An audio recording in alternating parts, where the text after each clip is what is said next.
pertanyaan terakhir Ustaz sedikit. Ini ada dari teman saya Ustaz orang Perum. Beliau bersedekah, bersedekah atas nama orang tua membangun ke sebuah pondok pesantren. Sementara orang tua teman saya ini sudah meninggal dunia. Dia niatkan pahala sedekah itu untuk orang tua beliau yang sudah meninggal dunia. Yang ditanyakan adalah setelah dia niatkan untuk kedua orang tua sedekah itu, apakah dia juga mendapatkan pahala tersebut? Terima kasih. Assalamualaikum warahmatullahi wabarakatuh. Waalaikumsalam warahmatullahi wabarakatuh. Baik. Jadi Allah Subhanahu wa taala menjadikan ibadah itu sebenarnya gampang. Cuman kadang keegoisan seseorang itulah yang menjadikan pahalanya itu nggak tambah banyak, tapi malah sedikit. Contoh, ada seseorang yang dikasih oleh Allah kemudahan. Kemudahan di dalam bersedekah. Dikasih oleh Allah harta yang banyak. Anggap aja. Sedekah itu kan tidak hanya diterima oleh Allah, bukan hanya untuk dirinya saja. Kadang justru ujian tuh. Kira-kira ujian apa tidak di saat kita mau sedekah tapi dinamakannya bukan kita, orang lain kira-kira ayo. Yang ada apa orang sedekah pinginnya ya namanya yang dicantumkan. Bahkan ada yang ngamuk-ngamuk kalau gak dicantumin namanya. Saya sudah nyumbang ke musola 10 juta. Masa nama saya gak disebut ketika di masjid loh? Ada yang seperti itu. Sehingga sedekahnya apa? Sedekahnya masih ingin dilihat oleh manusia. Tapi ada orang yang sedekah itu kadang justru sebaliknya.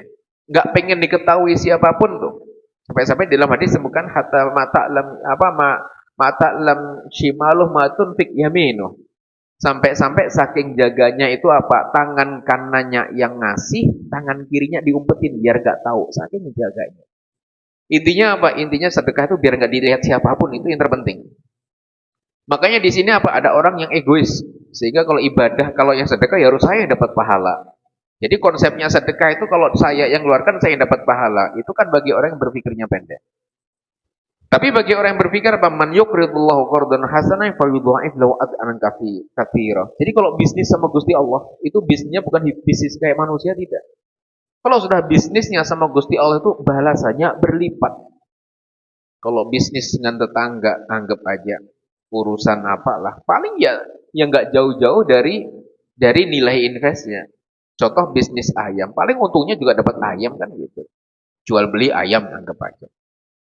Tapi kalau bisnisnya dengan Allah, jual beli ayam bisa dapat emas, jual beli ayam dapat surga, jual beli ayam dapat ini. Tapi apa? Yudha'if dilipat ganda nggak sama Gusti Allah. Nah, sehingga apa? Sehingga kita harus berusaha bagaimana orang sedekah itu pahalanya jadi banyak. Bukan hanya saya saja yang dapat, tapi juga yang meninggal pun dapat.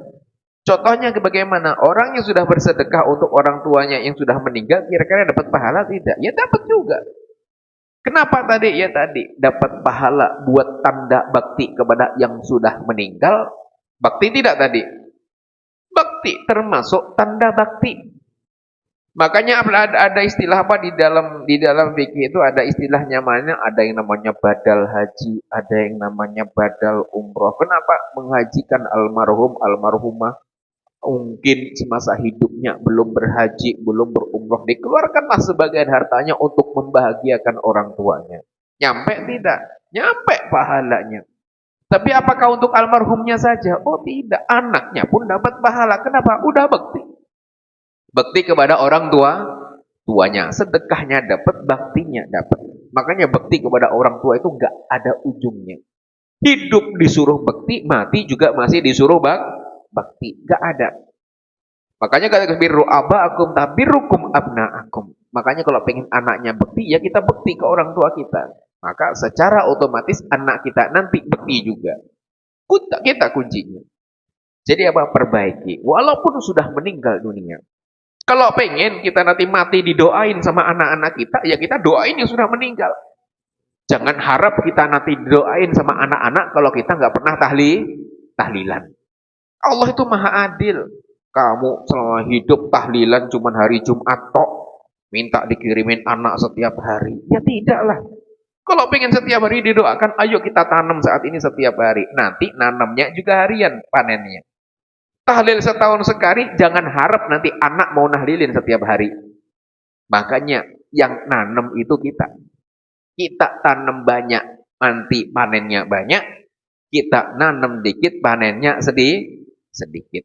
Bekti juga sama. Kalau kita pengen bekti ke orang tua, atau anak kita bekti kita, ya kita mulai dari kita. Kita bektiin ke mereka semuanya. Orang tua marah, sabar. Kita sedekah buat mereka, mau hidup atau sudah meninggal, ayo kita bantu mereka semuanya. Nanti kalau kita sudah meninggal dunia, anak pun akan berlomba-lomba sedekah. Sehingga apa? Pahalanya buat yang meninggal dan juga buat dirinya yang luarkan. Makanya di dalam apa? Di dalam salah satu hadis Nabi Muhammad SAW disebutkan, fa inna hadiyatul ahya lil amwati ad-du'a.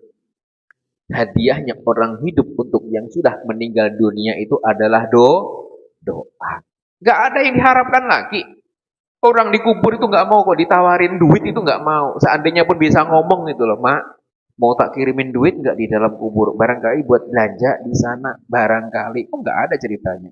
Yang ada apa? Ya Allah kirimin doa, ya Allah kirimin pahala, ya Allah kirimin amal, ya Allah kirimin. Itu adalah harapannya. Makanya orang tua yang selalu setiap hari yang sudah mendahului kita itu setiap saat menunggu. Makanya jangan lupa setiap saat untuk mendoakan.